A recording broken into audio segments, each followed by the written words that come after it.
kitchen. Thank you for joining me, and today's recipe is from my 4 Seasons Ninja Foodie cookbook, and in there you'll find the full list of ingredients. And if you need any of the equipment that I use during the recipe, then just go over to my website and it'll be linked on my accessories page for you. I really hope you enjoy this recipe. If you do, don't forget to hit that like button for me, and if you're new to Susannah's Kitchen, then subscribe to my channel for new weekly content. I'd love to see some of your creations, so don't forget to add them to my Facebook group and tag me in on my social media platforms. The links are all down below in my description. So I think we've got everything covered. Let's start cooking. This banoffee pie is next level, and I'm going to show you why. We've got a base of oaty dark chocolate Hob Nobs, which are absolutely delicious. More traditional to have maybe a pastry case, but I think this works so well. We're making caramel. Well, when I say making, we're using a tin of it to make it easier. We're going to add a little bit of salt to that as well, because salted caramel is divine with our banoffee flavours.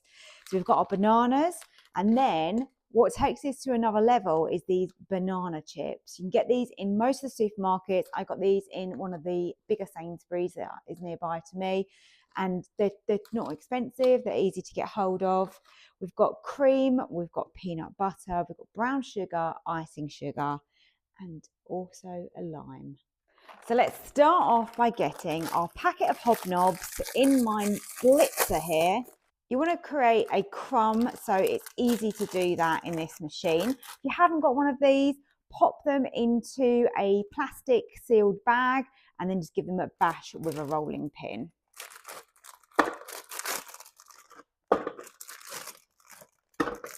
We're going to add some melted butter to these. Lid on, let's go. I've measured out my butter just in a jug here, so I'm going to go and pop that in the microwave because it's going to be the quickest and easiest way to melt that.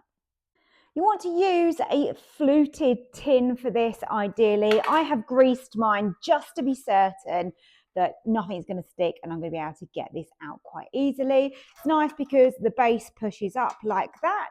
So it's just nice and easy to then be able to remove your banoffee. So I'm going to get my biscuits into there and push them all into the sides. Now we're going to be cooking the elements of the banoffee using the Ninja Foodie, but this tin is actually 22 centimeters, doesn't fit in the Ninja Foodie, but we're actually not going to need to bake this in the Ninja. So it's just the other elements that are going to go into the Ninja to create this. This part is going to be in your fridge firming up. So it doesn't really matter about the size so much, which is quite handy really, because some of the dishes and that you get need to be that little bit smaller, don't they, to go in your Ninja Foodie. So all I'm doing now is I'm just pushing these up, creating that nice surface around the edges, and then also pushing down in the bottom to create a nice flat base for our banoffee as well. As soon as I've done this, it's going to go in the fridge whilst we move on to the next stage and next elements that we need to create. You want to give this a good 10-20 minutes in the fridge because we've melted that butter and now we need that butter to firm up for us. Whilst our base is chilling, let's move on to our bananas. I've got 4 bananas here. You want them to be fairly ripe like mine are. Let's start with the first one. So let's peel this, and then we're going to be halving these lengthways. So just half your banana like so, and then put that in to some sort of roasting dish that is going to go into your Ninja. So I'm using the Ninja tin that comes in the bakeware set, and that set has been worth its money because I use it time and time again. Comes in a set of 3 and I use all of the items. They're all equally as good as the other, so a good thing to get for your Ninja Foodie. Okay, get those bananas in. Now, by cooking my bananas like I'm going to, we're not going to have a traditional banoffee. So basically a traditional banoffee would be, you know, you slice the bananas and then you lay them over, but it's really hard to cut it and serve it without it all kind of falling apart. So my idea here is that we're going to actually roast these and we're going to mash the bananas, and that's going to create a really nice layer under the caramel. I promise you, it works so well. And also we're going to be using brown sugar. Brown sugar is going to intensify that lovely sweet banana flavour that we all love. And it also means that these bananas then won't go brown either. So a win-win by doing it this way. Right, so let's squeeze our lime, get all of the juice out. We want juice of a whole lime in this.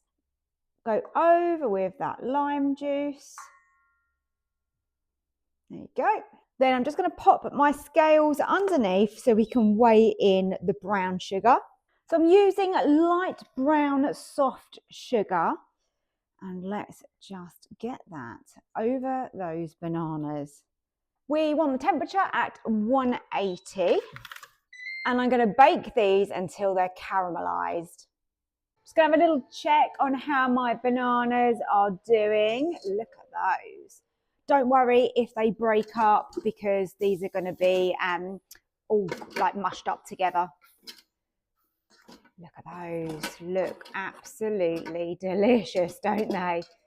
It's all melting really well together. Okay, keep going with those. I'm still waiting for my bananas to caramelize on bake, but we'll use this time to start making our banana chips. So obviously these are already banana chips, nice and crunchy as you can hear. But I want to make them smaller. There's different ways that you could do this, of course. You could use a rolling pin, you know, put them on a chopping board. You can stick them in a bag and give them a bash. But I thought, why not use my big pestle and mortar? Now, they don't need to be really fine, because obviously you do want those bits of crunch in there, but just kind of give them a little bash to break them up. So let's get the rest in. There you go, that's all of them. Woo, they're going to go everywhere. Give them a little bash. Just putting my hand over to stop it from going everywhere. This pestle and mortar was actually quite a recent purchase for me off of Amazon, and I've needed one for such a long time, and it's just really useful for so many things. Obviously mainly for spices, you know, when I'm making curries and that type of dish. But yeah, still very good for lots of things.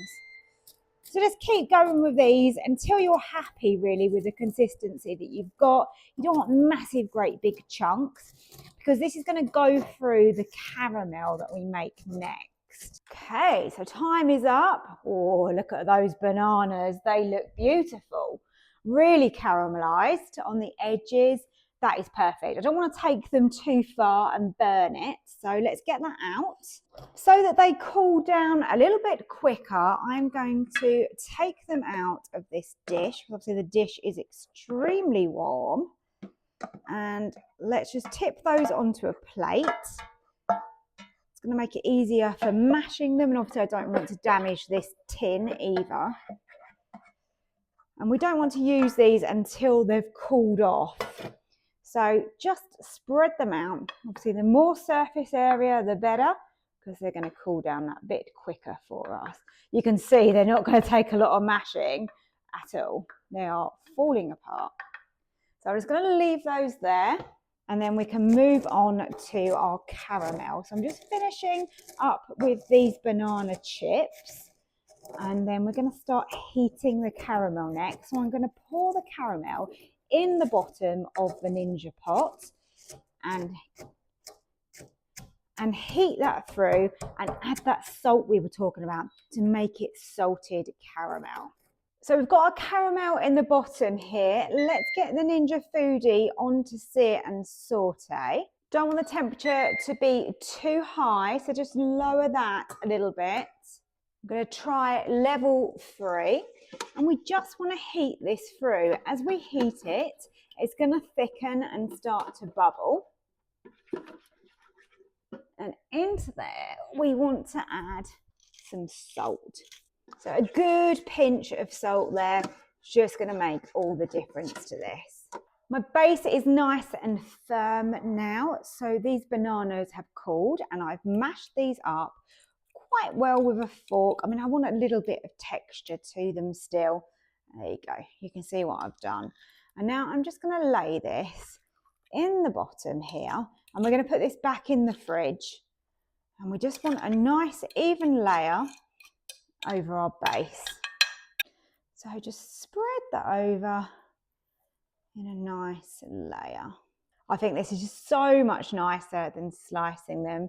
Let me know what you think, whether you prefer this method, something that you're going to regularly make. Banoffee is one of my husband's all-time favourites for a dessert recipe. Okay, so my caramel is nice and thick. It's flavoured with that beautiful sea salt. And now we add to the caramel most of these little banana chips. Kind of keep going back to it and keep kind of going a little bit more. I'm sort of being a bit indecisive of how chunky I really want these chips to be. But obviously we're going to get some bits that are chunkier, some that are finer. But that's all good because it creates good texture, doesn't it? Okay, I think I'm happy with those now. So, as I said, majority of those go in.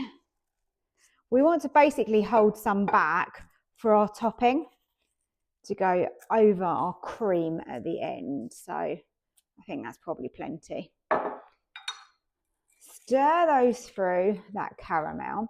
Now I took it out of the Ninja pot just because there's a lot of heat still in there and I didn't want to overcook it or burn it. There you go, look at that. That's going to be the most beautiful caramel layer. That looks incredible. Let's get that on top of our banana layer. So this is not totally firm, so it's not going to be that easy to add the caramel. So what I'm going to do is I'm just going to add it in little pieces like this, and then I should be able to just spread it across at the end.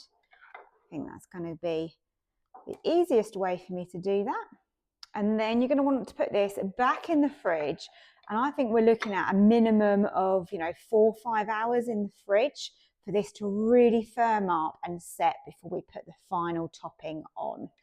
When you cut into this, you're going to see the layers of the banana, then the caramel, and then of course we've got a gorgeous cream to finish this off a little bit later. There's nothing tricky or too difficult about making this dessert. A little bit time consuming, but I mean, we're making a whole banoffee pudding here. Okay, I'm happy with that. It's going in the fridge. So now the base and the filling that we've got in the banoffee pie is all nice and set in the fridge. We're ready to make the toppings. We're going to make a peanut butter cream. I've got some double cream here. Just grabbing my scales, we're going to put the bowl on there so we can weigh everything in. So we want to whip together the cream, which I'm using 300 millilitres, so a standard small kind of pot of cream. Let's weigh out our icing sugar first, and we want 100 grams. So I'm just going to dive into this big pot that I've got here. Oh, try and scoop that out. You get my finger involved there. So I'm going to put in around half the cream. Ish. Only has to be roughly. It doesn't have to be totally accurate with that. Let's get it in my mixer and let's just start mixing those together. Now we want to mix this together just until it is smooth, which we are almost there. Turn that up a little bit. Yeah, that's looking good. Now we can add in the rest of our pot of cream. There you go. And we want to whisk this again until it just holds its shape.